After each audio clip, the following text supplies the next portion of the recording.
the summer of 1867, a traveling Methodist preacher named Reverend Thomas Whitmore arrived in the remote East Texas town of Millfield to conduct a revival meeting. What he discovered behind the walls of the old courthouse would haunt him for the rest of his life.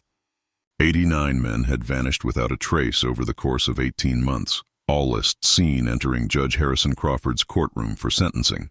The official records listed them as transferred to state penitentiary, but no prison in Texas had any record of their arrival. When Reverend Whitmore finally uncovered the truth about Crawford's basement chambers, he found evidence of systematic torture, starvation, and murder that would make even the most hardened soul question their faith in humanity.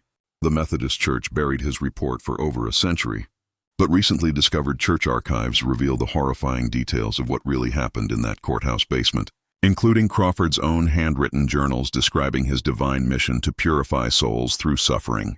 Before we continue with the story of Judge Crawford and the disappearance of those 89 souls, if you're someone who seeks the truth behind America's darkest secrets, then this channel is for you. Subscribe now and let me know in the comments what state you're listening from. I read every single comment and love connecting with fellow mystery seekers who aren't afraid to confront the shadows of our past. The events that unfolded in Millfield would challenge everything the townspeople believed about justice, faith, and the men they trusted to protect them. But to understand the full horror of what Crawford had created, we must first understand the community that allowed him to operate in plain sight for nearly 2 years. Millfield, Texas was a town that time seemed to forget, even as it was being built. Nestled in the dense pine forests of East Texas, approximately 40 miles southeast of Marshall, it had emerged during the chaos of Reconstruction as a place where Confederate veterans could start over, far from the prying eyes of federal authorities. The town's population never exceeded 400 souls, but its isolation made it a perfect refuge for those seeking to escape their past, or as it would turn out for predators seeking to escape scrutiny. The settlement had been founded in 1864 by Colonel James Millfield, a former Confederate cavalry officer, who had purchased several thousand acres of timberland with money he claimed to have saved before the war. The truth whispered among the townspeople, but never spoken aloud, was that Millfield had likely looted the funds from a Union supply train during one of his final raids into Louisiana. But in the lawless atmosphere of post-war Texas, such questions of provenance were considered impolite at best and dangerous at worst. The town itself was laid out in a simple grid pattern with Main Street running east to west and 3 cross streets dividing the settlement into neat blocks. The business district consisted of a general store, a blacksmith shop, a small hotel called the Terrify Inn, and Miller's Saloon, where the men gathered each evening to drink corn whiskey and share stories of the war. Most of Thersidans lived in modest wooden houses with front porches and vegetable gardens, the kind of simple dwellings that spoke to honest ambitions and limited means. The courthouse sat at the heart of Millfield like a fortress of red brick and limestone, its Gothic revival architecture standing in stark contrast to the modest wooden buildings that surrounded it. Judge Harrison Crawford had commissioned its construction in 1865, sparing no expense despite the town's modest means. The building rose 3 stories above the dusty streets, its pointed arches and decorative stonework giving it the appearance of a medieval cathedral rather than a seat of frontier justice. The courthouse's most distinctive feature was its unusually deep basement, which Crawford claimed was necessary for storing legal documents and evidence in the humid East Texas climate. The basement windows, barely visible above ground level, were fitted with heavy iron bars that Crawford explained were necessary to protect valuable court records from theft. The townspeople never questioned this explanation. After all, Crawford was not only their judge, but also their most prominent citizen, a man who had donated the land for their Methodist church and funded the construction of their schoolhouse. Judge Harrison Crawford himself was an imposing figure who commanded respect through sheer physical presence as much as legal authority. Standing well over 6 tall with broad shoulders and a military bearing, he moved through Millfield with the confident stride of a man accustomed to command. His steel-gray hair was always perfectly groomed. His black judicial robes were immaculate despite the dusty frontier conditions, and his piercing blue eyes seemed to see straight through to a person's soul. When he spoke, his voice carried the educated accent of Virginia's gentleman class, a reminder that he came from a world far removed from the rough frontier settlement he now called home. Crawford had arrived in Millfield shortly after the courthouse construction began, carrying impeccable credentials from the University of Virginia Law School and letters of recommendation from prominent Richmond attorneys. His legal knowledge was undeniable. He could quote vast passages of Virginia legal code from memory, cite precedents that dated back to English common law, and construct arguments that would have impressed the most learned jurists in the state. The townspeople considered themselves extraordinarily fortunate to have such a distinguished legal mind in their midst, especially given their remote location and limited resources. But there was something unsettling about Judge Crawford that the townspeople couldn't quite articulate, a quality that made conversations with him feel like interrogations, even when discussing the weather. He never married, despite several attempts by local families to introduce him to eligible young women from neighboring towns. When asked about his bachelor status, he would smile tightly and explain that his devotion to the law left little time for domestic considerations. "Justice is a jealous mistress," he would say, "and she demands complete devotion from those who would serve her properly." Crawford kept no servants, maintaining his large two-story house entirely by himself, despite having the means to employ help. The house itself was as impressive as the courthouse. A Greek Revival mansion with white columns and wraparound porches that seemed more suited to a Virginia plantation than a East Texas lumber town. Visitors to the house, rare though they were, noted its spotless condition and the extensive library that filled 2 entire rooms. The books ranged from legal texts to theological works, with a particular emphasis on texts dealing with divine justice, moral philosophy, and what Crawford called the purification of the human soul. Most peculiar of all was Crawford's insistence on handling all prisoner transfers to the state penitentiary personally, refusing the assistance of local law enforcement or federal marshals. This was highly unusual, as most frontier judges were eager to delegate such mundane responsibilities to others. But Crawford treated each transfer as a sacred duty, claiming that the condemned men deserved his personal attention during their final hours in the community. "The law is a sacred trust," he would explain to anyone who questioned his methods, "and I will not delegate my responsibilities to others who might lack the proper understanding of divine justice. These men have been placed in my care by God and the people of Texas, and I will see that they receive the treatment their souls require." The Methodist congregation, led by their circuit preacher, who visited monthly, had grown accustomed to Crawford's irregular attendance at services. He would appear for Easter and Christmas, sitting alone in the front pew with a somber expression that suggested deep contemplation of spiritual matters. During thesis services, he would sing the hymns in a rich baritone voice and follow along with the scripture readings in his personal Bible, a massive leather-bound volume that he carried everywhere. But he never participated in the social gatherings that followed services, politely declining invitations to Sunday dinners and church socials. Some whispered that he was haunted by memories of the war, pointing to the fact that he never spoke of his Confederate service despite his obvious military bearing. Others suggested that he was simply a man who preferred solitude to company, a scholar who found more satisfaction in books than in human fellowship. The more charitable interpretation was that his dedication to justice required a kind of monastic discipline that left little room for ordinary pleasures. The town's other notable institution was the combination jail and courthouse basement, where Crawford held prisoners awaiting trial or sentencing. The jail portion was visible to the public, a modest holding area with 4 cells that could accommodate perhaps a dozen men at most. The cells were equipped with basic amenities: wooden bunks, chamber pots, and barred windows that provided adequate light and ventilation. Prisoners held in these cells were fed regularly and allowed visitors in accordance with standard practices throughout Texas. But the basement extended far beyond what visitors could see, stretching deep into the earth beneath the courthouse in a network of chambers that Crawford had designed and supervised personally. He kept the basement locked at all times with multiple heavy-duty padlocks and reinforced iron bars, claiming it contained sensitive legal documents and evidence that required protection from the elements and potential thieves. Martha Kellerman, the courthouse cleaning woman, was one of the few people who had been granted access to portions of the basement during daylight hours. A widow in her 50s who had taken the cleaning job to support herself after her husband's death in the war, Martha was known throughout Millfield for her discretion and work ethic. Crawford trusted her with access to the upper levels of the basement, where she cleaned the document storage areas and evidence rooms under his careful supervision. Even these limited glimpses of the basement had left Martha with questions she was afraid to voice. The chambers she was allowed to clean were far more elaborate than necessary for simple storage, with stone walls that had been carefully mortared and floors that were surprisingly level and well constructed. The air in these rooms carried a strange mixture of odor. The expected mustiness of underground spaces combined with something sharper and more unpleasant that she couldn't identify. Crawford had explained that the basement's extensive construction was necessary due to the unstable soil conditions in East Texas, which required deep foundations and careful engineering to prevent collapse.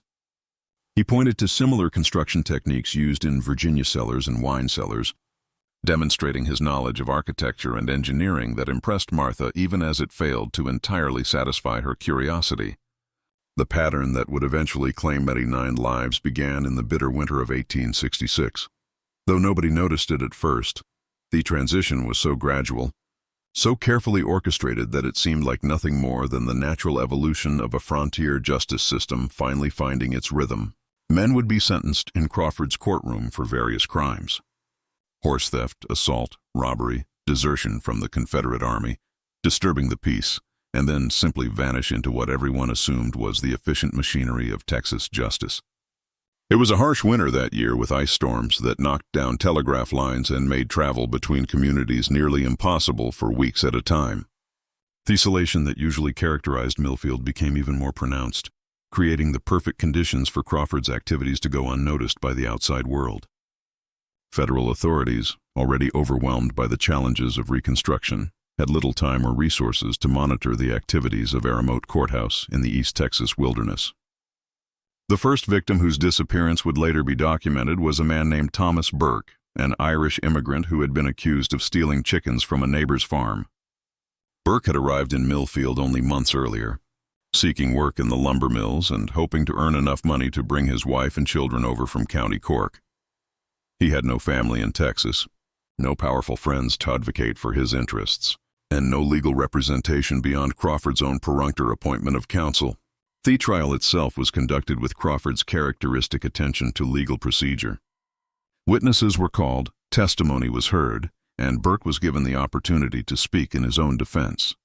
But there was something theatrical about the proceedings, as if Crawford was performing the rituals of justice rather than actually pursuing it. The outcome seemed predetermined, and Burke was sentenced to 2 years in the state penitentiary for what should have been a minor offense. Thomas Burke, Crawford intoned from the bench, his voice carrying the weight of divine judgment. You have been found guilty of theft in violation of the laws of Texas and the commandments of Almighty God. You will be remanded to my custody for immediate transfer to the state penitentiary, where you will serve 2 years at hard labor. May this punishment serve to purify your soul and prepare you for a more righteous life upon your release. Burke was led away in shackles, and that was the last anyone in Millfield ever saw of him. Crawford explained that he had arranged for Burke's transfer during the night, as he preferred to conduct such business away from the public eye. There's no need to make a spectacle of these proceedings, he told the few townspeople who inquired. The man has a right to maintain some dignity even in his disgrace. But it was Martha Kellerman who first noticed that something was amiss with these transfers. As the courthouse cleaning woman, she arrived early each morning to sweep the floors, dust the furniture, and prepare the building for another day of legal proceedings. She'd expected to find evidence of Burke's departure. Perhaps muddy footprints from the transfer wagon or paperwork left on Crawford's desk. Instead, she found nothing at all to suggest that anyone had entered or left the building during the night. When she mentioned this observation to Crawford, he explained that he had become quite efficient at conducting transfers without disturbing the courthouse's normal operations. I take pride in leaving no trace of these unpleasant necessities, he said with a smile that didn't quite reach his eyes. The people of Millfield shouldn't have to be reminded of the criminal elements in our midst every time they enter this building. As the winter progressed, and the list of sentenced prisoners grew longer, Martha began to notice other peculiarities that troubled her increasingly restless sleep. Crawford was working later and later into the night, his office windows glowing with lamplight well past midnight. She could see the light from her small cabin behind the courthouse, and she often found herself lying awake, wondering what legal business could possibly require such dedication during the dark hours before dawn. More disturbing still were the sounds that occasionally drifted through the courthouse's thick walls during these late-night sessions. Martha had cleaned buildings all her life, and she knew the difference between the normal settling of timber and stone and the sounds of human activity. What she heard from the courthouse basement during Crawford's midnight sessions sounded like voices, muffled conversations, occasional shouts, and sometimes what sounded disturbingly like sobbing or moaning. When Martha finally worked up the courage to ask Crawford about these sounds, his explanation was both plausible and somehow unsatisfying. "The acoustics in that basement are quite peculiar, Martha," he told her with his characteristic patient smile. "Sound carries in unexpected ways through those stone chambers. What you're hearing is probably the settling of the building, or perhaps rats in the walls. Old buildings make all sorts of mysterious noises, particularly during the winter months when the temperature changes stress the materials." But Martha had grown up in a farmhouse that was over 50 years old, and she knew every sound that an aging building could make. What she heard from the courthouse basement wasn't the creaking of timber or the scurrying of rodents. It was human voices speaking in tones of desperation and fear that made her skin crawl with unnamed dread. She began to pay closer attention to the comings and goings at the courthouse, noting details that had previously escaped her notice. Prisoners would enter Crawford's courtroom for sentencing, but they never seemed to leave through the front door. When she asked about this, Crawford explained that he preferred to conduct transfers through the basement entrance to avoid creating a spectacle for the townspeople. "These men have families, Martha, even if those families have disowned them for their crimes. There's no need to parade them through these streets like circus animals. I arranged for their transport through the basement entrance where they can maintain some dignity in their final moments in our community."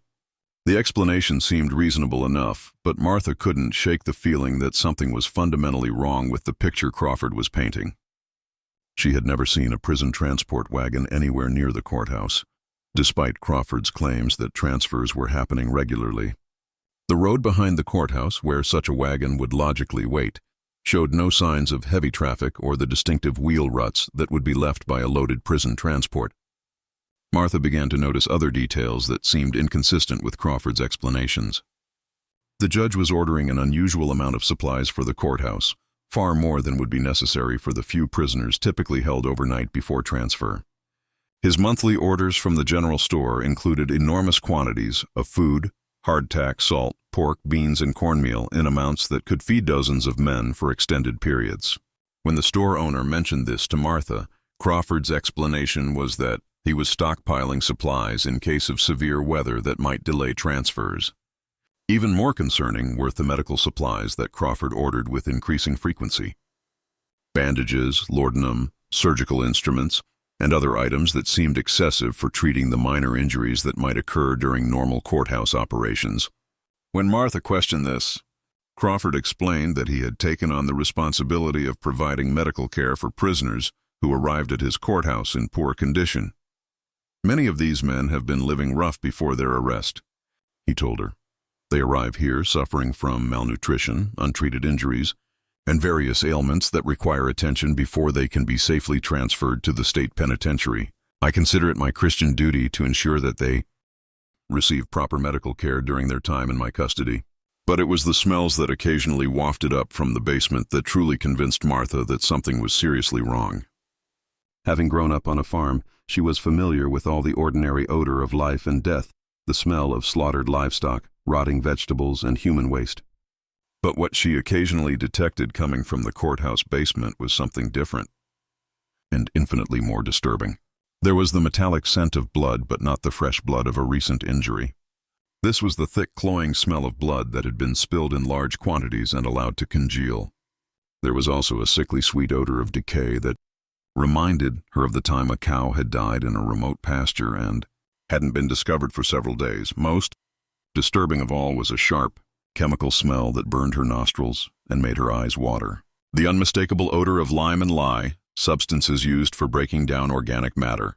When Martha finally confronted Crawford about these smells, his reaction was the first time she had ever seen him display anything resembling anger. His usual calm demeanor cracked for just a moment revealing something cold and dangerous underneath. "Mrs. Kellerman," he said, his voice taking on a sharp edge that made her step backward instinctively, "I would strongly advise you to focus on your cleaning duties and leave the administration of justice to those qualified to handle such matters. The basement contains evidence from various criminal cases, including some rather unpleasant incidents involving livestock theft and property damage. What you're detecting is likely the odor of preserved animal remains and chemical preservatives used in evidence storage." The explanation was delivered with Crawford's usual authority, but there was something in his eyes that suggested he was no longer entirely convinced of his own ability to maintain his carefully constructed deception. Martha nodded and retreated to her cleaning duties, but she had seen enough to know that whatever was happening in the courthouse basement had nothing to do with evidence storage or normal legal procedures. That night, Martha began keeping a careful record of everything she observed at the courthouse. She noted the names of prisoners brought before Crawford for sentencing, the dates of their trials, and the official explanations for their subsequent disappearances. She recorded the unusual orders Crawford placed with local merchants, the strange sounds and smells coming from the basement, and the judge's increasingly erratic behavior during their brief conversations.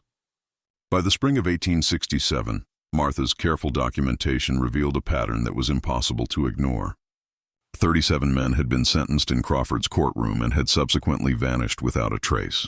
None of them had been seen boarding prison transport wagons. None of their families had received word from them after their supposed transfers, and none of the state prison facilities had any record of their arrival. As the long winter of 1866 gave way to a wet and muddy spring, the missing prisoners began to haunt the collective memory of Millfield in ways that nobody could have anticipated. The disappearances had been gradual enough that no single incident raised immediate alarm, but the cumulative effect was beginning to create an atmosphere of unease that permeated every aspect of life in the small community. Wives and mothers began arriving at the courthouse with increasing frequency, seeking information about their husbands and sons who had vanished into Crawford's custody. These women came from throughout East Texas, some traveling for days through dangerous territory to reach Millfield and demand answers about their missing loved ones. They brought with them letters from state prison authorities confirming that no prisoner by their husband's or son's name had been received, despite Crawford's official documentation claiming that transfers had been completed. Sarah Morrison was perhaps the most persistent of these desperate women. A devout Methodist and the wife of Samuel Morrison, the church deacon who had been convicted of grain theft, Sarah refused to accept Crawford's explanations for her husband's disappearance. She was a woman of considerable intelligence and determination, having managed her family's small farm single-handedly during her husband's service in the Confederate Army. Her questions were pointed and well-informed, and her refusal to be intimidated by Crawford's judicial authority made her a natural leader for the other worried families. "Judge Crawford," Sarah said during one of her weekly visits to the courthouse, "I've traveled to Huntsville personally and spoken with the warden at the state penitentiary. They have no record of receiving my husband despite your written documentation claiming he was transferred 3 months ago. I've also contacted the federal authorities responsible for prisoner transport, and they have no record of any transfers from this courthouse. Where is my husband?" Crawford's response to such challenges was always the same: patient explanations about bureaucratic inefficiency, lost paperwork, and the chaos that still plagued Texas government in the aftermath of war and Reconstruction. He spoke with the authority of a man who understood the complexities of the legal system far better than his questioners, and his explanations were delivered with such confidence that many people found them convincing despite their obvious inconsistencies. "Mrs. Morrison, I understand your distress, and I sympathize with your situation. But you must understand that the state government is still recovering from the disruptions of the war. Records are being lost. Prisoners are being transferred between facilities without proper documentation, and communication between various institutions is unreliable at best. Your husband was lawfully convicted and sentenced, and he was transferred according to proper procedures. The fact that prison officials cannot immediately locate his records doesn't mean he has vanished. It simply means that the bureaucracy is overwhelmed and disorganized." But Sarah Morrison was not a woman who accepted convenient explanations when they contradicted obvious facts. She began conducting her own investigation, traveling throughout East Texas to interview families of other missing prisoners, and compile evidence that challenged Crawford's official narrative. What she discovered was a pattern of disappearances that extended far beyond her husband's case. Thomas Burke, the Irish immigrant who'd been the first to vanish, had promised to write to his wife in County Cork as soon as he was settled in prison. The letters never came, and Burke's wife had begun writing to Texas authorities, seeking information about her husband's fate. Her letters had been forwarded to Crawford, who responded with vague assurances that her husband was serving his sentence and that communication would be restored once administrative problems were resolved. Jacob Miller, a German farmer who had been convicted of assault after a dispute with his neighbor, had similarly failed to contact his family after his supposed transfer to the state penitentiary. Miller was known throughout his community as a man who wrote to his relatives in Germany every month without fail. His sudden silence was completely out of character and deeply troubling to those who knew him. Perhaps most disturbing was the case of Benjamin Hawkins, a young man from a prominent East Texas family who had been convicted of horse theft. Hawkins' father was a successful merchant with connections throughout the region, and he had hired attorneys to trace his son's fate after the supposed transfer to state prison. The attorneys' investigation had revealed that no prisoner transport had left Millfield on the date specified in Crawford's transfer documentation, and no such transport had arrived at any Texas prison facility during the relevant time period. As Sarah Morrison compiled these cases and many others, a disturbing picture began to emerge. Crawford was documenting prisoner transfers that had never occurred, claiming to follow legal procedures that left no actual evidence of their implementation. The missing men represented every level of East Texas society, from poor immigrants like Thomas Burke to the sons of wealthy families like Benjamin Hawkins. The only thing they had in common was that they had all disappeared after being sentenced in Crawford's courtroom. Sarah's investigation also revealed troubling details about Crawford's personal behavior that had previously been dismissed as mere eccentricity. Several townspeople reported seeing lights in the courthouse basement at all hour of the night, often accompanied by sounds that suggested intensive activity of some kind. The local blacksmith mentioned that Crawford had ordered an unusual number of metal implements, chains, locks, bars, and other hardware that seemed excessive for normal courthouse security. Perhaps most significantly, Sarah discovered that Crawford had been purchasing enormous quantities of lime and lye from merchants throughout the region, always paying in cash and refusing to explain the intended use of these chemicals. Lime and lye were common enough substances on the frontier, used for everything from construction to soap making, but the quantities Crawford was ordering suggested industrial scale applications that made no sense for a courthouse operation. When Sarah confronted Crawford with this evidence, his response revealed the first cracks in the calm facade he had maintained for so long. His usual patient explanations became shorter and more defensive, and his eyes took on a hardness that hadn't been there before.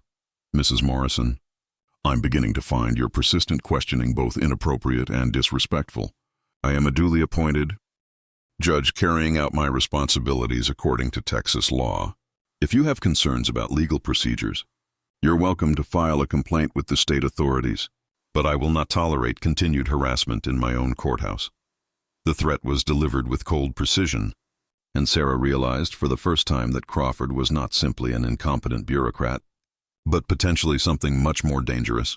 She began to share her findings with other families and concerned townspeople, building a network of people who were asking the same troubling questions about the fate of their missing loved ones. Martha Kellerman became a crucial ally in this informal investigation, sharing her observations about Crawford's strange behavior and the disturbing sounds and smells coming from the courthouse basement. Martha's testimony carried particular weight because of her position as courthouse employee and her reputation for honesty and discretion throughout the community. "Something terrible is happening in that basement," Martha told the growing group of concerned families. "I hear voices down there at night, voices of men who sound like they're in pain or terror. Judge Crawford claims it's just the building settling or rats in the walls, but I know the difference between building sounds and human voices. Those are men crying out for help and nobody is listening." The group began meeting secretly in the Methodist church, using their shared faith as both comfort and motivation for their investigation. They prayed for guidance in their search for the truth, and they found strength in their conviction that God would not allow such evil to go unpunished indefinitely. Sarah Morrison emerged as their unofficial leader, organizing their efforts and maintaining detailed records of their findings. But their investigation was hampered by Crawford's position of authority and the general reluctance of law enforcement to challenge a sitting judge. The local sheriff was a political appointee who owed his position to Crawford's influence, and federal authorities were reluctant to investigate based on what they considered unsubstantiated rumors and family complaints. The missing men had all been convicted criminals after all, and their disappearance could be explained by administrative incompetence rather than criminal activity. As summer approached, the tension in Millfield became increasingly palpable. Crawford's behavior grew more erratic and defensive, while the families of missing prisoners became more vocal in their demands for answers. The stage was being set for a confrontation that would reveal the true scope of the horror that had been hidden beneath the courthouse floors. The breakthrough that would eventually expose Crawford's crimes came from the most unexpected source imaginable. A young man who was widely regarded as simple-minded but possessed survival instincts that would prove sharper than those of far more educated men. Billy Tate was barely 19 years old, illiterate, and had been dismissed by most of Millfield's residents as a harmless vagrant who lived by his wits and occasional odd jobs. But his intimate knowledge of the East Texas wilderness and his natural cunning would make him the key to unraveling Crawford's carefully constructed deception. Billy had been arrested in late May 1867 for stealing a horse from a farmer outside of town. The evidence against him was overwhelming. He had been caught riding the stolen animal and had no plausible explanation for how he'd come to possess it. But Billy's case differed from the previous prosecutions in one crucial respect. Unlike the previous victims, he had grown up in the forests around Millfield and possessed an almost supernatural ability to navigate in darkness and survive in hostile conditions. The trial itself followed Crawford's now familiar pattern. Billy was appointed a defense attorney who made only perfunctory efforts on his behalf. Witnesses testified to the defendant's obvious guilt, and Crawford delivered a sentence that seemed disproportionately harsh for the crime committed. Billy was sentenced to 3 years in the state penitentiary, despite the fact that horse theft was typically punished with much shorter terms. William Tate Crawford intoned from the bench, his voice carrying its usual tone of divine judgment. "You have been found guilty of horse theft, a crime that strikes at the very foundation of civilized society. Your actions demonstrate a fundamental disrespect for the property rights of honest citizens and the moral order that binds our community together. You will be remanded to my custody for immediate transfer to the state penitentiary, where you will serve 3 years at hard labor. May this punishment serve to correct your wayward nature and restore you to the path of righteousness." But unlike the previous victims, Billy Tate was not led quietly away to accept his fate. High's experience living rough in the East Texas wilderness had taught him to trust his instincts about danger, and everything about Crawford's courthouse triggered his deepest survival instincts. When the bailiff approached to escort him to the holding cells, Billy's entire body tensed with the alertness of a wild animal sensing a predator. Billy was initially held in the regular jail cells that were visible to the public, sharing space with 2 other men who were awaiting trial for minor offenses. During his 3 days in these cells, he had the opportunity to observe Crawford's routine and study the layout of the courthouse building. What he noticed immediately was that Crawford spent an extraordinary amount of time in the basement areas that were supposedly used only for storage, often working there late into the night with sounds of activity that seemed inconsistent with document filing or evidence cataloging.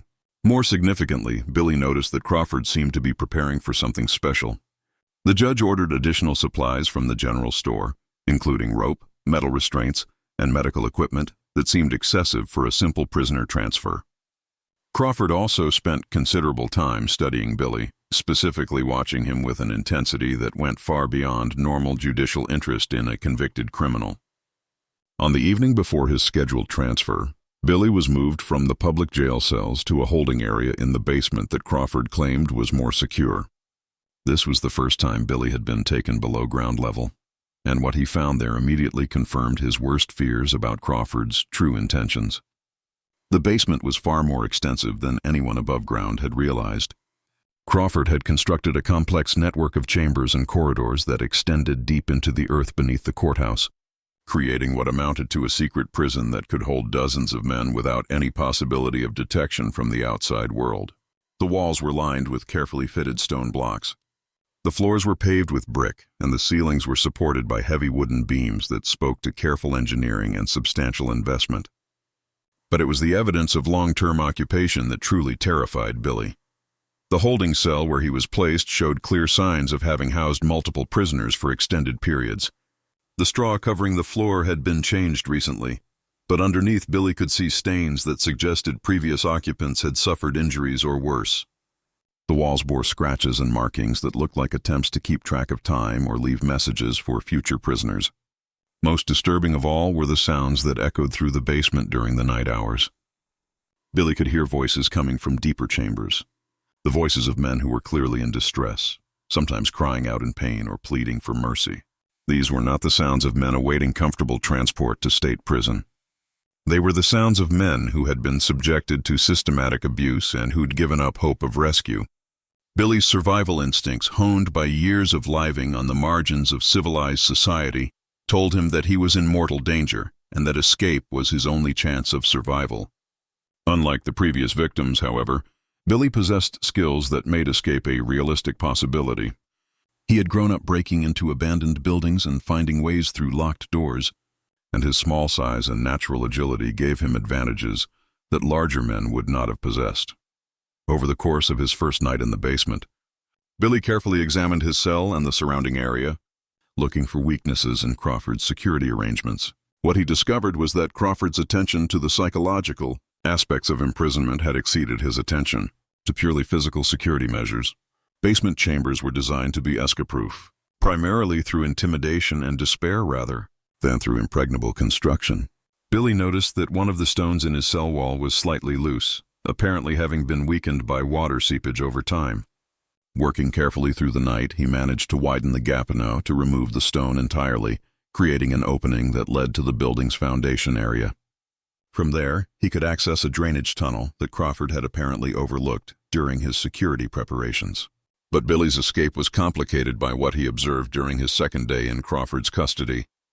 He was taken from his cell to what Crawford called examination, a process that revealed the true scope of the judge's depravity and the fate that had befallen the previous prisoners.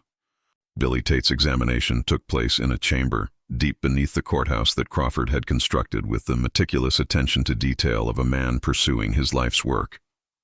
The room was larger than any of the holding cells, with a vatted ceiling that disappeared into shadows beyond the reach of lamplight. The walls were lined with the same carefully fitted stone blocks that characterized the rest of the basement. But these stones showed stains and discoloration that spoke to activities far removed from normal judicial proceedings. Crawford had transformed himself for these sessions, exchanging his judicial robes for a simple black cassock that gave him the appearance of a medieval monk or inquisitor. His demeanor was completely different from the calm, professional manner he displayed in his public courtroom. Here in the depths of his secret chambers, he radiated an intensity that was both terrifying and somehow religious in its fervor. "William Tate," Crawford began, his voice echoing off the stone walls with unnatural resonance. "You stand before the throne of true justice, where the superficial laws of men give way to the eternal laws of divine righteousness." The proceedings upstairs were necessary theater performed for the benefit of those who lack the spiritual insight to understand the true nature of justice. But here in these sacred chambers, we will undertake the real work of purifying your soul. The chamber contained devices that seemed to have been inspired by medieval Inquisition chambers, but crafted with the precision of a man who understood both engineering and human anatomy. There was a wooden chair equipped with leather straps and metal fixtures that could be adjusted to cause varying degrees of pain and restraint. Nearby stood a table covered with surgical instruments, some of which Billy recognized, and others that seemed designed for purposes that had nothing to do with medicine. Most terrifying of all was Crawford's obvious expertise with these devices. He moved among them with the familiarity of long practice, adjusting straps and testing mechanisms with the casual efficiency of a craftsman preparing his tools for another day's work. It was clear that Billy was not the first person to be brought to this chamber, and the judge's practiced movement suggested that many others had preceded him. "The process of spiritual purification requires complete honesty," Crawford continued, his voice taking on the cadence of a sermon delivered to a congregation of one. "You must confess not only the crimes for which you were convicted, but every sin you have ever committed, every impure thought you have entertained, every moment when you have strayed from the path of righteousness. Only through complete confession and appropriate penance can your soul be prepared for the judgment that awaits us all. Billy had encountered religious fanatics before during his wanderings through East Texas, but Crawford's intensity went far beyond ordinary evangelical fervor. The judge seemed to genuinely believe that he had been divinely appointed to carry out a mission of spiritual purification that transcended ordinary legal procedures. His eyes held the glassy certainty of a man who had convinced himself that his actions, however horrific, were justified by a higher purpose. Crawford began his interrogation with seemingly innocent questions about Billy's childhood, his family background, and his education. But gradually, the questioning became more invasive and disturbing, probing into areas of personal experience that had nothing to do with the horse theft conviction. Crawford seemed particularly interested in Billy's sexual experiences, his religious beliefs, and any incidents in his past that might be construed as morally questionable. "You see, William," Crawford explained during a brief pause in the questioning, "the crime for which you were convicted is merely a symptom of a deeper spiritual corruption that has taken root in your soul. Horse theft is an act of pride and rebellion against the natural order that God has established. But to truly cleanse your soul, we must identify and address all the sins that led you to this moment of criminality." When Billy refused to confess to sins he had never committed, Crawford began to employ the devices he had so carefully prepared. The process began with relatively minor discomfort: tight restraints that limited circulation, uncomfortable positions that caused muscle cramps and joint pain. But Crawford was a patient man, and he seemed to take genuine pleasure in the gradual escalation of suffering that he could inflict on his victims. "Pain is a gift from God," Crawford explained as he adjusted the restraints that held Billy in an increasingly uncomfortable position. "It serves to focus the mind on spiritual matters and to burn away the pride and stubbornness that prevent us from acknowledging our sins. Every moment of suffering brings you closer to the spiritual honesty that your soul requires." But Billy's experience living rough in the wilderness had given him a tolerance for discomfort that Crawford had not encountered in his previous victims. More importantly, Billy's natural cunning allowed him to understand that Crawford's process was designed to break down psychological resistance, rather than to simply inflict pain for its own sake.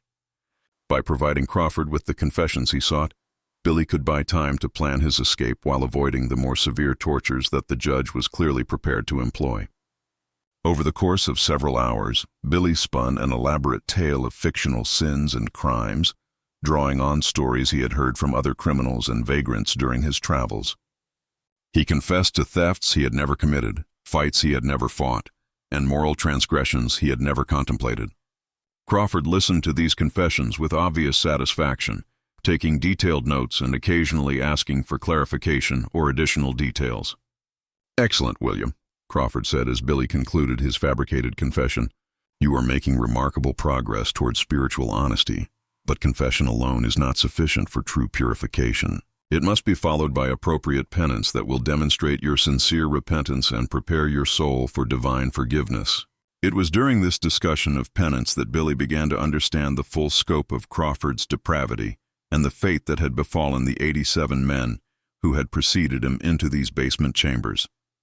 Crawford's idea of appropriate penance involved systematic torture that could continue for weeks or months depending on the severity of the sins that had been confessed and the judge's assessment of the victim's spiritual progress. Crawford had developed an elaborate theological framework for these torture sessions, claiming that physical suffering was necessary to drive out sin and prepare the soul for divine judgment. He quoted extensively from biblical passages about purification through fire and the value of suffering in achieving spiritual growth. But his interpretations of these passages were so twisted and self-serving that they bore no resemblance to any legitimate Christian theology. "The process requires patience, William," Crawford explained as he showed Billy some of the more sophisticated torture devices he had constructed. "Some souls are more corrupted than others, and the degree of purification required varies accordingly. I have had subjects who achieved spiritual clarity within days, while others required months of intensive treatment before their souls were properly prepared." The casual way Crawford discussed these treatments made it clear that he had been conducting them regularly for at least the 18 months since the disappearances had begun. Billy realized that he was looking at a man who had tortured and murdered dozens of people while convincing himself that he was carrying out God's work. The combination of genuine religious belief and complete moral corruption was more terrifying than simple criminal brutality would have been. But Billy also noticed something that Crawford seemed to have overlooked in his meticulous planning. The judge's obvious pride in his work was making him careless about security. Crawford was so eager to explain his theological theories and demonstrate his equipment that he was revealing details about the basement's layout and his daily routine that a more cautious criminal would have kept secret. During his second night in the basement, Billy was able to observe Crawford's activities in the other chambers where the remaining prisoners were being held. What he saw confirmed his worst fears about the fate of the missing men, while also revealing weaknesses in Crawford's operation that might make escape possible for someone with Billy's particular skills. The basement contained more than a dozen separate chambers, each one designed for specific purposes in Crawford's twisted version of justice. There were holding cells similar to the one where Billy was confined, torture chambers equipped with various devices for inflicting pain, and what appeared to be medical facilities, where Crawford attended to prisoners who'd been injured during their spiritual treatments. Most disturbing of all was what Crawford called his meditation chamber, a room where he kept the bodies of prisoners who had died during their purification process. The bodies were preserved with lime and other chemicals, arranged in positions that suggested Crawford spent considerable time studying the effects of his various torture methods.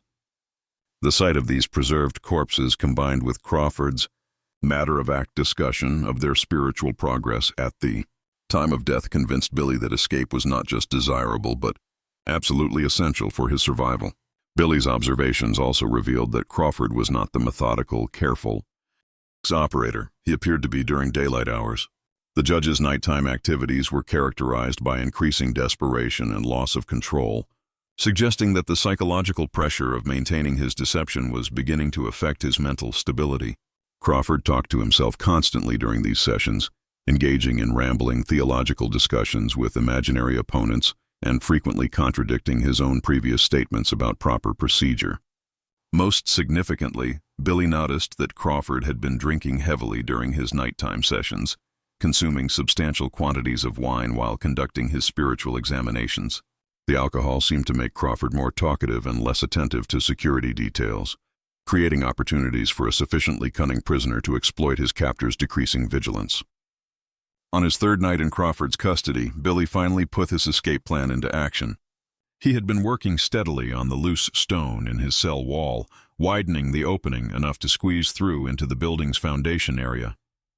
From there, he could access the drainage tunnel thatched to the building's exterior. Though the passage would require him to crawl through several hundred ft of narrow water-filled conduit in complete darkness, Billy waited until Crawford had begun one of his late-night drinking sessions before attempting his escape. The judge's attention was focused on a prisoner in one of the other chambers, and the sounds of Crawford's spiritual examination would mask any noise Billy might make during his escape attempt.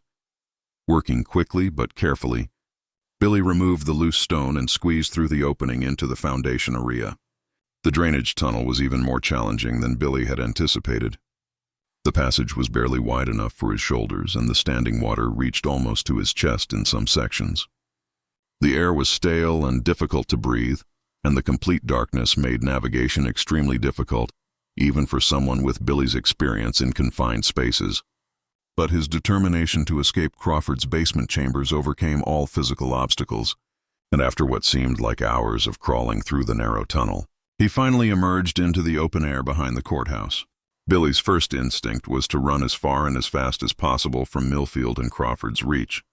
But his experience in the basement had revealed horrors that he knew must be exposed, regardless of the personal risk involved. Billy had seen the faces of men who were still alive in Crawford's chambers, men whose families were searching for them and who deserved rescue if such a thing was still possible.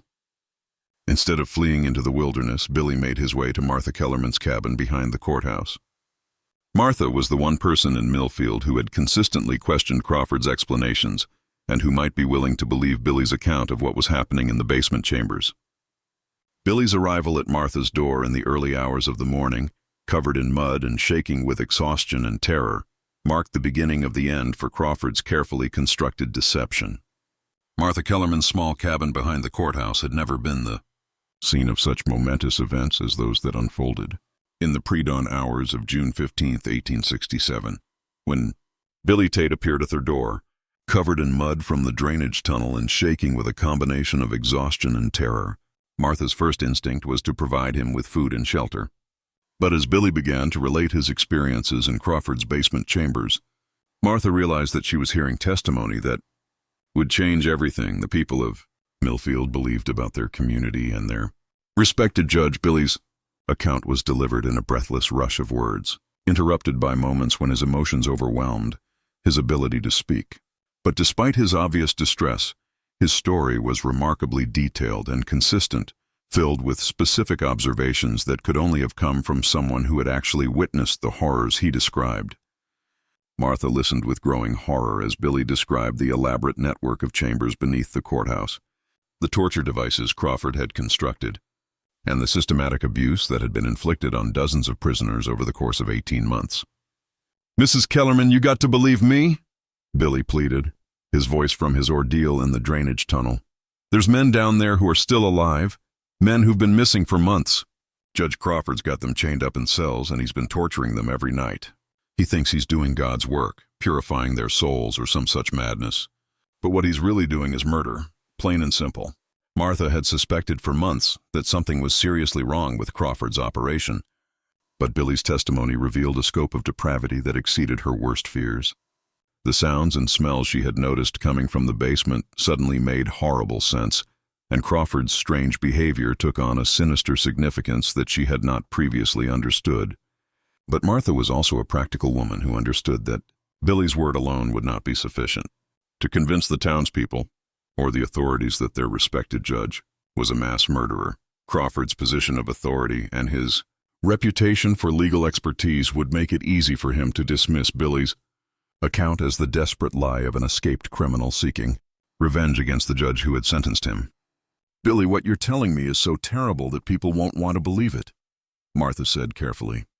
"Judge Crawford has been respected in this community for years.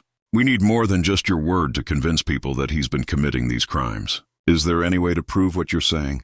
Billy's response revealed that his time in Crawford's basement had provided him with detailed knowledge of the layout and contents of the secret chambers. Knowledge that could be used to verify his claims if they could somehow gain access to the basement.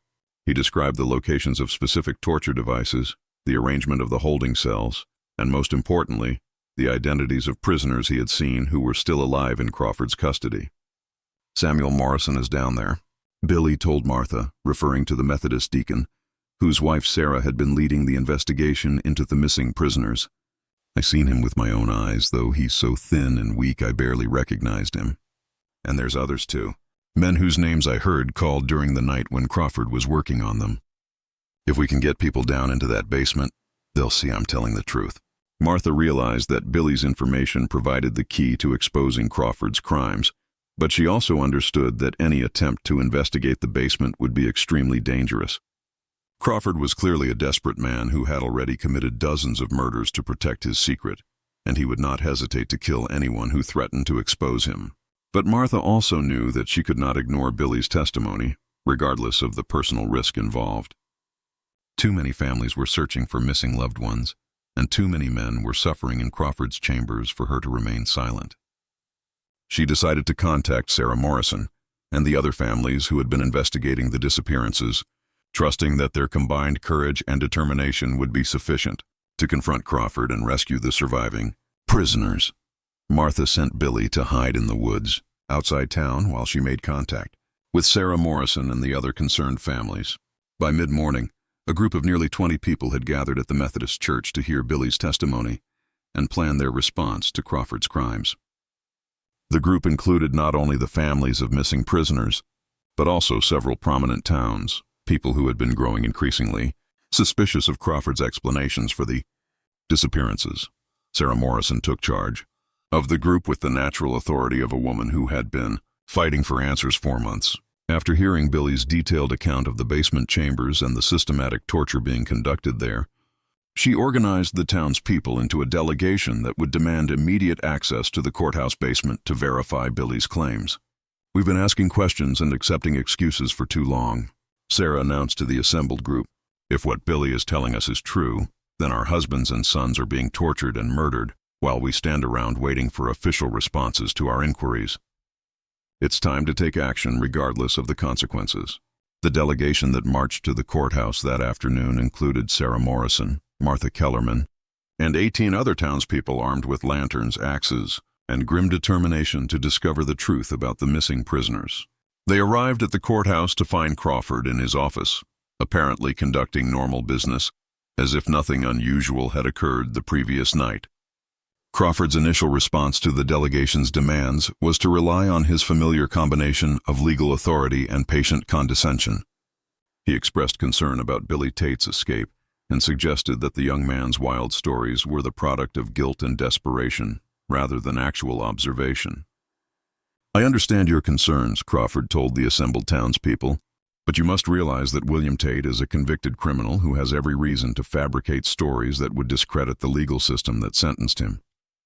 The boy is clearly disturbed, and his tales of underground chambers and torture devices are obvious fantasies designed to generate sympathy and deflect responsibility for his crimes." But the townspeople were no longer willing to accept Crawford's explanations without verification. Sarah Morrison stepped forward as the group spokesperson, her voice carrying the authority of righteous anger and months of frustrated investigation. "Judge Crawford, we're neither to debate the credibility of Billy Tate's testimony. We're here to demand immediate access to the courthouse basement so that we can verify or disprove his claims for ourselves. If he's lying, then you have nothing to fear from allowing us to examine the areas he described.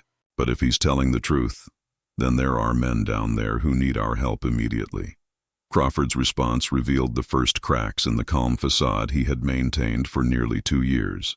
His usual measured delivery became sharp and defensive, and his eyes took on a hardness that suggested he was no longer entirely convinced of his ability to maintain his deception through words alone. "I will not allow a mob of hysterical townspeople to ransack official courthouse facilities based on the ravings of an escaped criminal," Crawford declared, his voice rising in both volume and intensity. "The basement contains sensitive legal documents and evidence that could be damaged or destroyed by unauthorized access. If you have legitimate concerns about courthouse operations, you're welcome to file complaints with the appropriate state authorities." But the townspeople had moved beyond the point where official procedures and legal technicalities could satisfy their demands for immediate action. They had heard Billy's detailed testimony. They'd observed Crawford's increasingly erratic behavior, and they had endured months of unconvincing explanations for the disappearance of their loved ones. The time for patience and legal niceties had passed. "Judge Crawford," Sarah Morrison said with cold determination, "you can either unlock those basement doors voluntarily, or we will break them down. The choice is yours, but we are going into that basement today, one way or another." Crawford's response was swift and violent, revealing the desperation and instability that had been hidden beneath his judicial robes for months. He disappeared into his office and emerged, moments later, with a shotgun, his face twisted with rage and something that might have been genuine fear. "You will not enter this building," Crawford snarled, his voice barely recognizable as belonging to the same man who had delivered measured legal opinions from the bench for nearly 2 years. "I am the law in this community, and I will maintain order by whatever means necessary. These proceedings are none of your concern, and I will not tolerate interference with official courthouse business." The standoff that followed lasted for several hours, with the townspeople maintaining their position outside the courthouse, while Crawford barricaded himself inside with his weapon.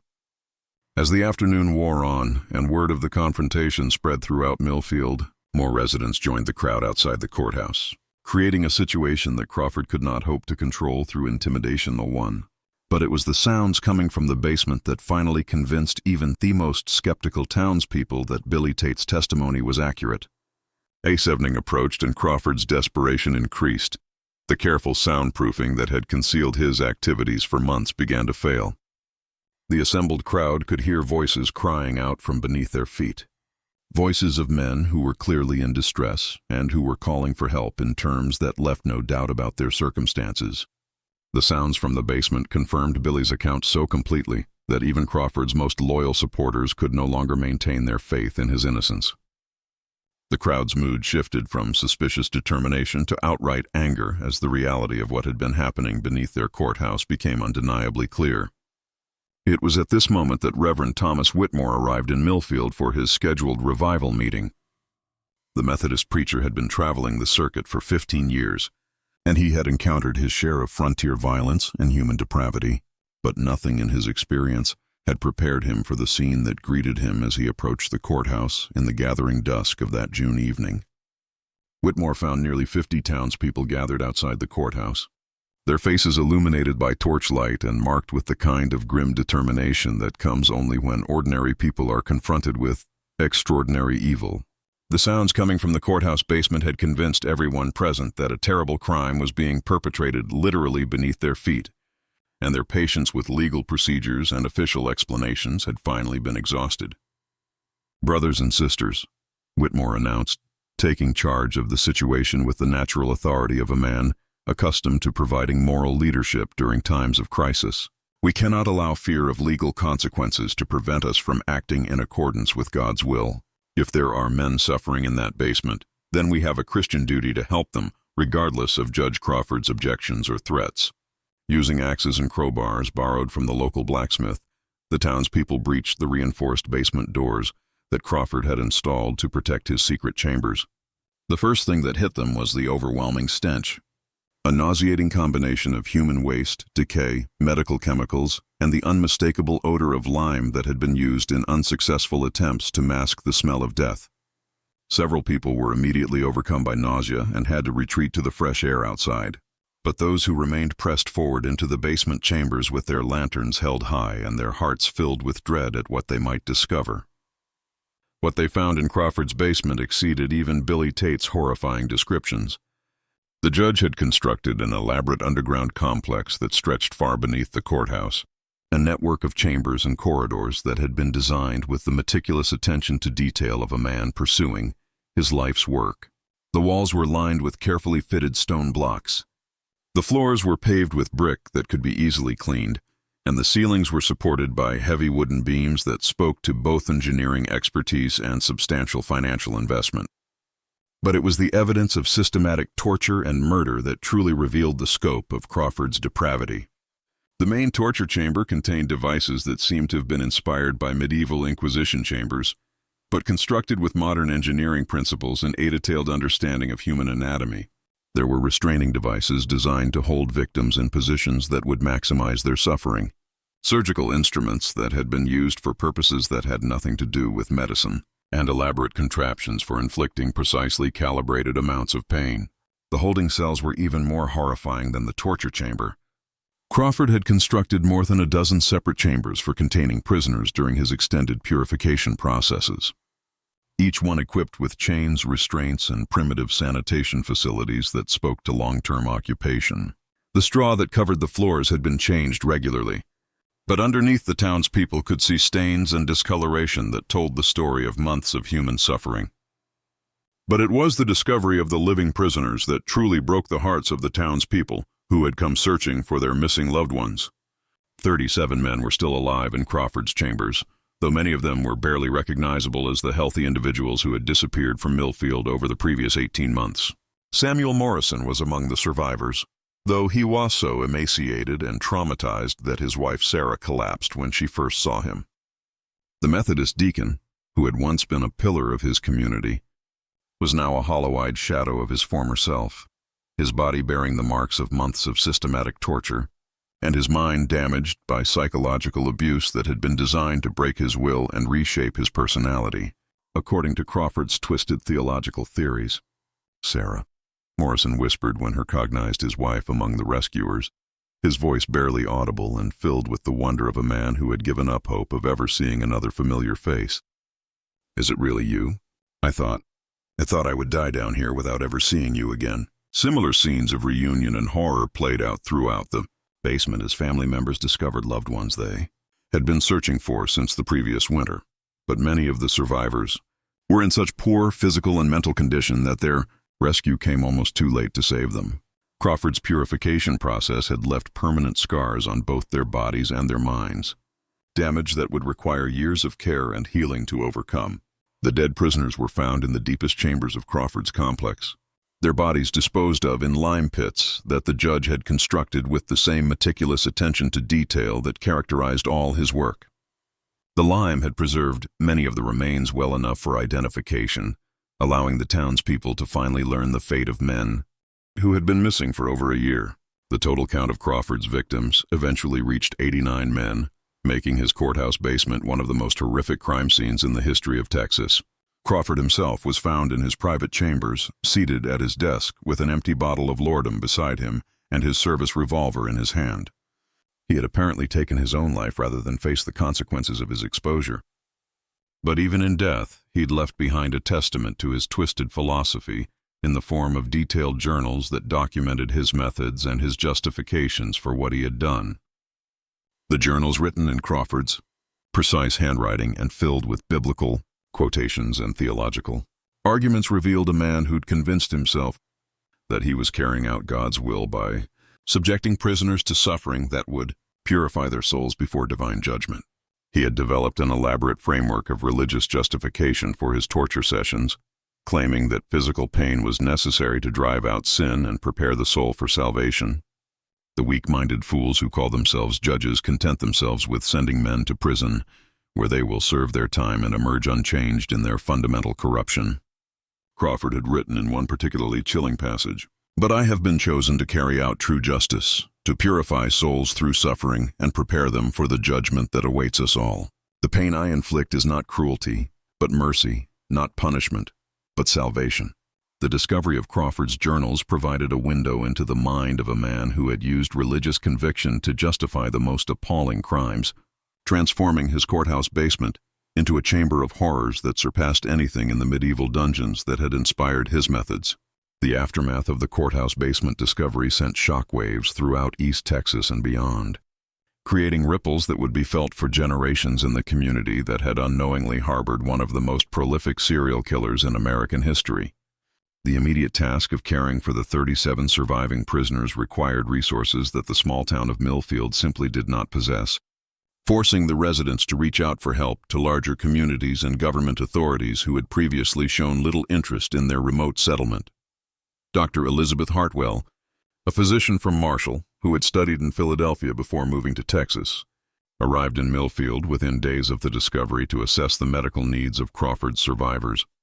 Her examination revealed the full scope of the physical damage that had been inflicted on the prisoners during their months or years in captivity. Many of the men suffered from malnutrition so severe that it had caused permanent damage to their organs and nervous systems. Others bore scars of Crawford's torture devices, including broken bones that had healed improperly, nerve damage from prolonged restraint, and infections that had been left untreated for weeks or months. But it was the psychological damage that proved most difficult to address.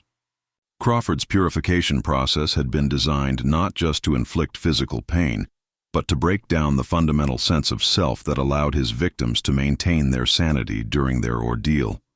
Many of the survivors exhibited symptoms that Dr. Hartwell had never encountered before, a combination of extreme anxiety, periodic catatonia, and a peculiar form of religious mania that seemed to echo Crawford's own twisted theology. Samuel Morrison's recovery became a case study in the long-term effects of Crawford's methods. The Methodist deacon, who had once been known for his cheerful disposition and community leadership, was now a broken man who spoke in whispers and flinched at sudden movements. His wife Sarah devoted herself to his care with the same determination she had brought to investigating his disappearance. But it took months before Samuel could tolerate being in enclosed spaces or hearing raised voices without experiencing panic attacks.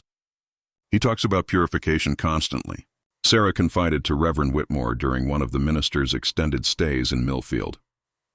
Judge Crawford convinced him that the torture was necessary for his spiritual salvation. And even now, even after everything we've shown him about Crawford's madness, part of him still believes it. It's as if that monster reached into Samuel's soul and twisted everything good and decent into something dark and frightening. The other survivors faced similar challenges in readjusting to normal life after their experiences in Crawford's basement chambers. Some, like Billy Tate's cellmate, Jacob Muller, eventually recovered enough to resume productive lives, though they carried physical and emotional scars that would never fully heal. Others, particularly those who had been held the longest, never fully recovered their mental stability and required permanent care from family members or charitable institutions. The community of Millfield itself struggled to come to terms with the knowledge that they had unknowingly supported and respected a mass murderer for nearly 2 years. Many residents felt guilty about their failure to recognize Crawford's true nature, while others questioned their own judgment and ability to trust authority figures in the future. The courthouse building became a source of shame and horror that nobody in the community could bear to house for official purposes, and it was eventually abandoned and left to decay as a monument to the evil that had been concealed within its walls. Reverend Thomas Whitmore spent weeks in Millfield providing spiritual counseling to the survivors and their families, while also documenting the full scope of Crawford's crimes for his report to the Methodist church hierarchy. His investigation revealed details about Crawford, his background that explained how he had been able to operate undetected for so long, while also raising disturbing questions about the authenticity of his credentials and the truth about his past. The University of Virginia Law School, when contacted by federal investigators, confirmed that they had no record of anyone named Harrison Crawford graduating from their institution during the time period indicated on his credentials. The letters of recommendation from Richmond attorneys that had secured his appointment as judge were similarly fraudulent, written on letterhead that had been skillfully forged, but which referenced law firms that had never existed. Even more disturbing was the discovery that Harrison Crawford was apparently not the man's real name. Federal investigators eventually determined that the man who had terrorized Millfield was actually Thomas Hartman, a former Confederate intelligence officer who had been reported missing after the fall of Richmond in 1865. Hartman had been involved in prisoner interrogations during the war, where he'd apparently developed both his torture techniques and his twisted religious justifications for inflicting suffering on captives. The transformation from Thomas Hartman to Harrison Crawford appeared to have been carefully planned and executed, suggesting that the man who came to Millfield had always intended to use his new identity as cover for continuing the activities he had begun during the war. His choice of a remote Texas community, his careful cultivation of respect and authority, and his meticulous construction of the basement chambers all pointed to a predator who had spent considerable time planning his crimes. Martha Kellerman, whose observations and courage had been crucial to exposing Crawford's activities, became something of a local hero despite her own modest assessment of her role in the events. She continued working as a cleaning woman for the new courthouse that was eventually built on the other side of town. But she also became an advocate for prisoners' rights and a vocal supporter of reforms designed to prevent similar crimes in the future. "Evil hides in plain sight," Martha would tell visitors who came to Millfield to learn about the Crawford case, "and it's up to ordinary people to recognize it and act. We all saw signs that something was wrong, but we were too polite, too trusting, too willing to believe that Amen in authority couldn't be capable of such terrible things.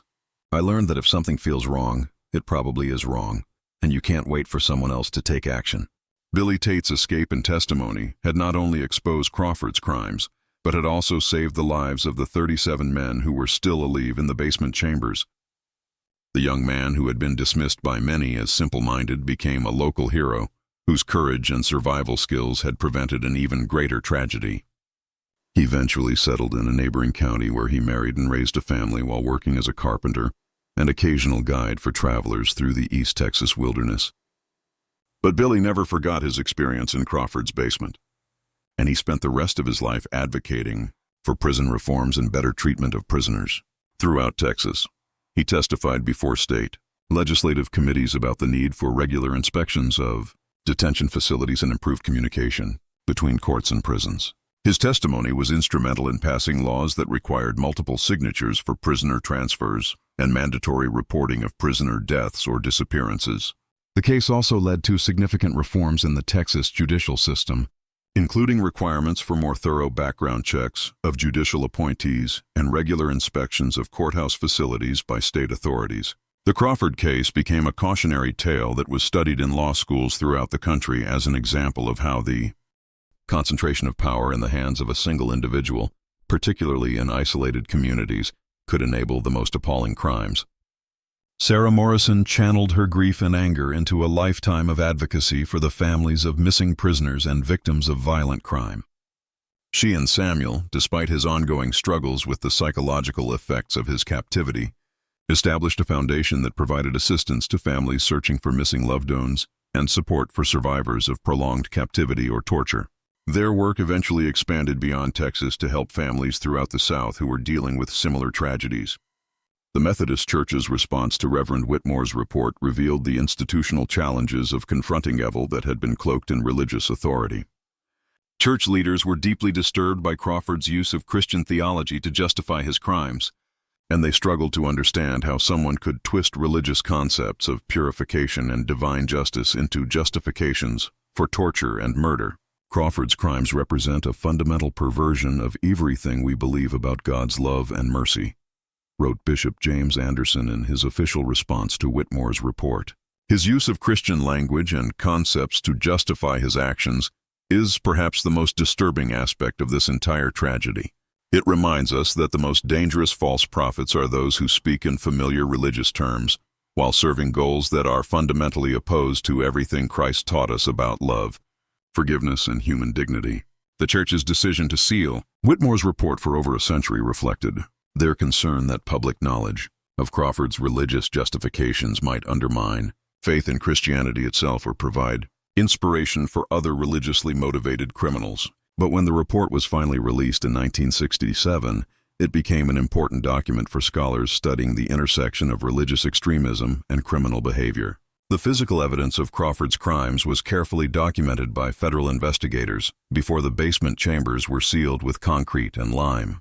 The torture devices and other equipment were destroyed, but detailed drawings and descriptions were preserved for use in training law enforcement officers to recognize similar crimes in the future.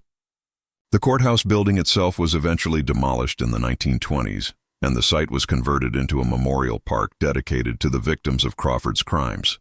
The psychological impact of the Crawford case extended far beyond the immediate victims and their families. The residents of Millfield struggled for years with questions about their own complicity in the crimes through their failure to recognize Crawford's true nature. Many people blamed themselves for trusting authority too readily or for ignoring warning signs that seemed obvious in retrospect. Dr. Hartwell's ongoing study of the survivors provided some of the first detailed documentation of what would later be recognized as post-traumatic stress disorder. Though the terminology and treatment methods available in 1867 were far less sophisticated than modern approaches to trauma recovery, her notes described symptoms that would be familiar to any modern psychologist: intrusive memories, hypervigilance, emotional numbing, and a persistent sense of danger that made normal social interaction extremely difficult. The economic impact of the scandal was also significant for the small community of Millfield. The negative publicity associated with the Crawford case made it difficult to attract new residents or businesses to the town, and many existing residents chose to relocate to communities that weren't associated with such horrific crimes. The population of Millfield never recovered from the exodus that followed the courthouse basement discovery, and the town eventually became a virtual ghost town by the early 20th century. But perhaps the most important legacy of the Crawford case was its demonstration of the power of ordinary citizens to confront evil when official authority fails to protect them. The courage shown by people like Martha Kellerman, Sarah Morrison, and Billy Tate proved that regular people could make a difference when they were willing to trust their instincts and take action despite personal risks. The history of Judge Crawford's courthouse basement serves as a permanent reminder that the most dangerous monsters are often those who cloak themselves in the trappings of respectability and authority. Crawford's crimes were enabled not by supernatural forces, but by the ordinary human tendency to trust those in positions of power and to avoid asking uncomfortable questions about inconsistencies in official explanations. The 89 men who suffered in Crawford's basement were not victims of evil spirits or demonic possession, but of a systematic predator who had learned to hide behind the mask of legal and religious authority. Their tragedy reminds us that justice without accountability becomes tyranny, and that the price of freedom is the eternal vigilance that requires ordinary citizens to question authority and demand transparency from those who hold power over others. The Methodist Church finally released Reverend Whitmore's complete report in 1967, exactly 100 years after the events it described. The document provided historians with a detailed account of one of the most shocking crimes in American history, but it also raised troubling questions about how many other similar cases might have been covered up or forgotten over the years. Whitmore's report concluded with an observation that remains chillingly relevant more than a century after Crawford's crimes were exposed. The capacity for evil lies not in supernatural forces but in the human heart, and it is only through constant vigilance and moral courage that we can hope to prevent such horrors from occurring again. Judge Crawford's victims were not destroyed by demons or devils, but by the systematic cruelty of a man who had convinced himself that his actions were justified by divine authority. Their suffering reminds us that the most dangerous criminals are often those who believe most fervently in their own righteousness. The Reverend's words proved prophetic. As historians and criminologists began to study the Crawford case in the context of other religiously motivated crimes throughout American history. The pattern of authority figures using religious justification for criminal behavior appeared repeatedly in cases ranging from the Salem witch trials to various cult-related murders that would plague the country in later decades. Modern forensic experts who examined the surviving evidence from Crawford's basement chambers were struck by the sophisticated psychological manipulation techniques he had employed. Dr. Michael Harrison, a forensic psychologist who studied the case in the 1970s, noted that Crawford's methods bore striking similarities to those used by modern cult leaders and authoritarian regimes to break down individual resistance and reshape personality according to the manipulator's desires. Crawford understood that physical torture alone was not sufficient to achieve his goals. Dr. Harrison wrote in his analysis of the case, "His real innovation was the integration of psychological manipulation with religious authority to create a system that convinced victims to participate in their own destruction." Many of the survivors reported that they'd begun to believe at least partially in Crawford's theological justifications for their suffering. This suggests a level of psychological sophistication that was remarkable for its time and terrifying in its implications. The surviving fragments of Crawford's personal journals, preserved despite his attempts to destroy them before his suicide, revealed the gradual evolution of his criminal methodology over the months he spent in Millfield. Early entries showed a man struggling to reconcile his desires for control and dominance with his genuine religious beliefs. But as time progressed, his writings demonstrated an increasingly elaborate theological framework that allowed him to justify any action as divine will. "God has chosen me as his instrument of purification," Crawford wrote in an entry dated December 1866. "The weak and corrupted souls that come before my earthly court require treatment that goes far beyond the superficial penalties imposed by human law. Their sins run deep like poison in their veins, and only through intense suffering can this poison be drawn out and their souls prepared for divine judgment." Later entries revealed Crawford's growing confidence in his mission and his increasing detachment from normal human empathy. He began to view his victims not as fellow human beings, but as subjects in a divine experiment that he had been specially chosen to conduct.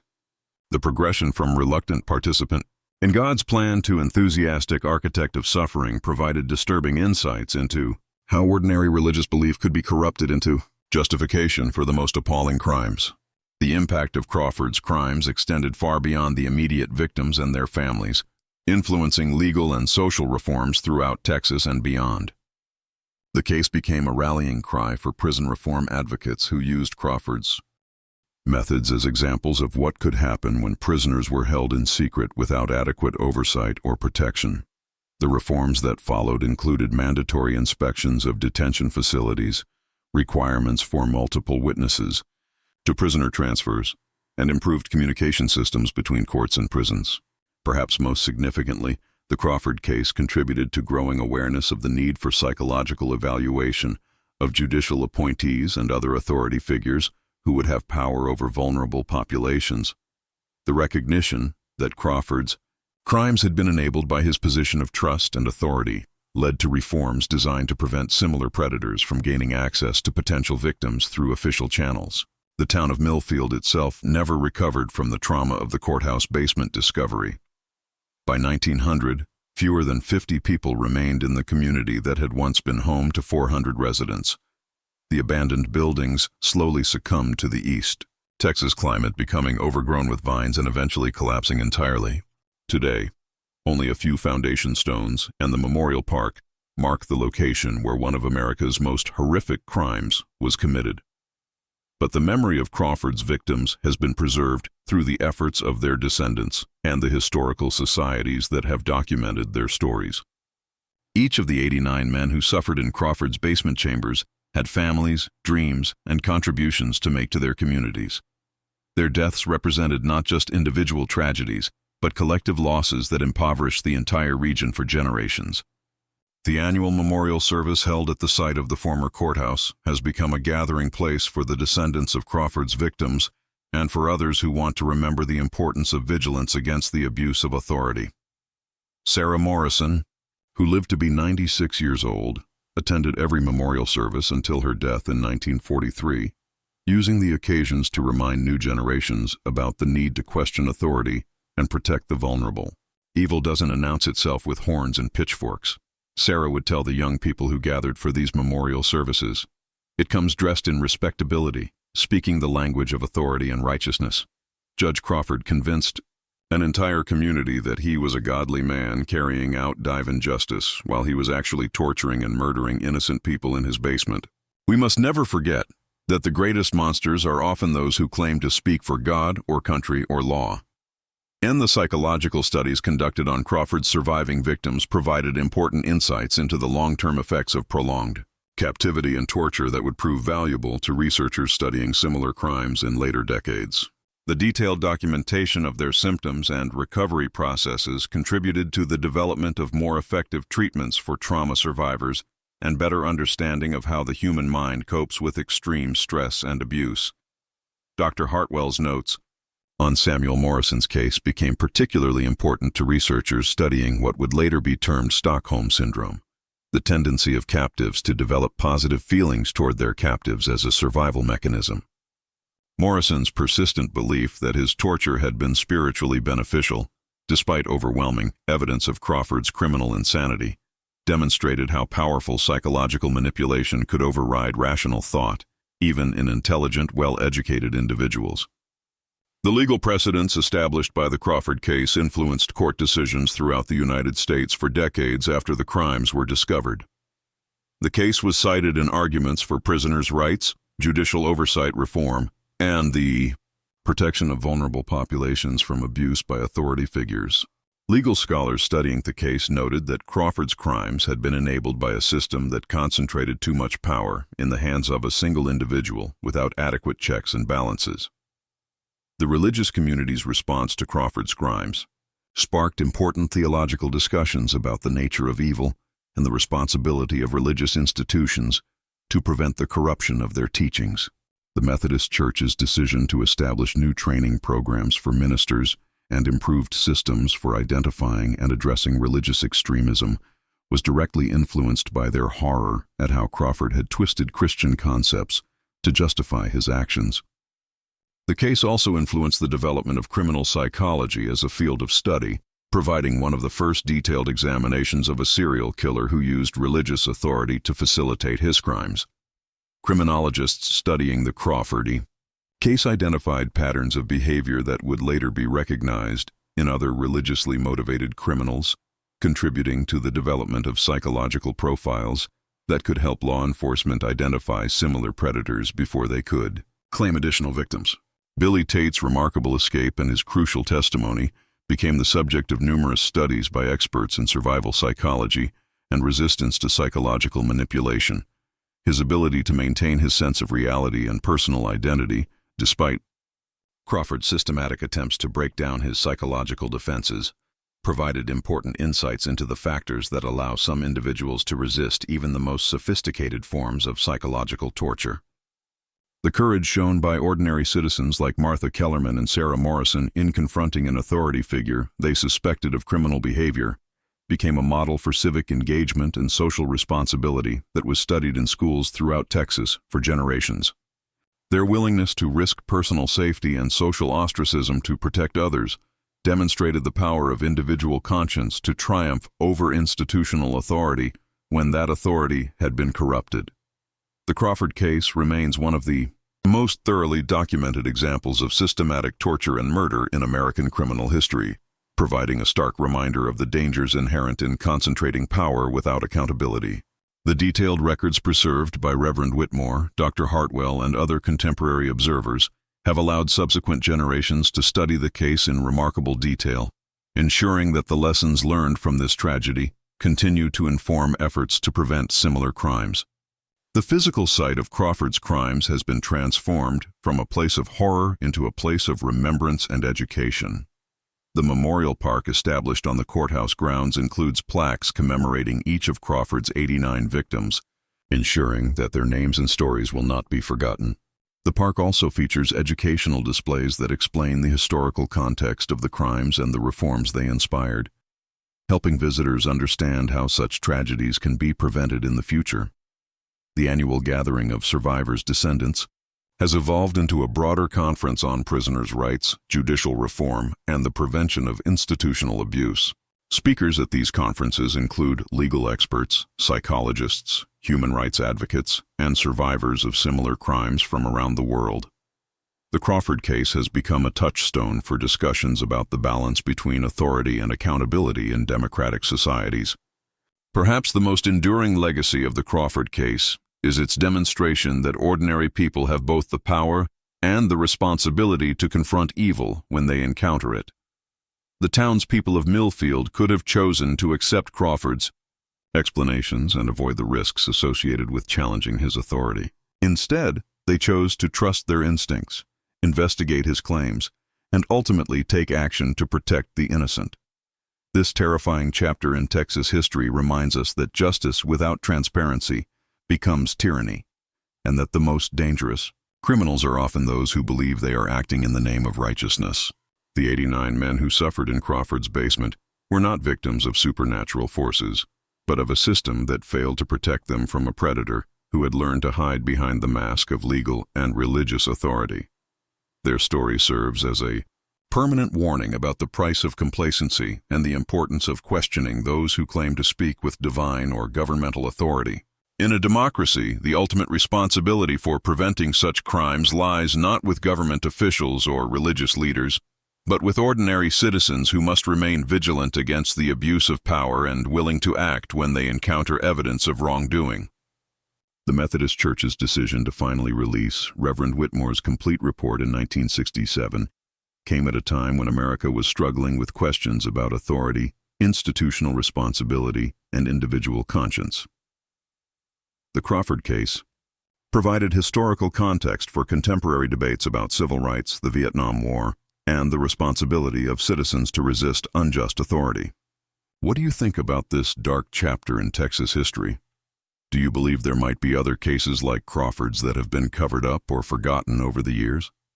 The systematic nature of his crimes and the sophistication of his psychological manipulation techniques suggests that he may not have been unique. There could be other predators throughout history who used similar methods to victimize those under their authority. Share your thoughts in the comments below and let me know if you've heard similar stories from your own community or family history. Sometimes the most important lessons come from the darkest chapters of our past, and it's crucial that we continue to study these cases to prevent similar tragedies in the future. If you found this investigation as disturbing and eye-opening as I did, don't forget to subscribe and hit that notification bell so you never miss our deep dives into America's most shocking historical mysteries. Until next time, remember that the truth is often more terrifying than any fiction we could imagine, and that the responsibility for confronting evil lies with each of us, regardless of how powerless we might feel in the face of institutional authority.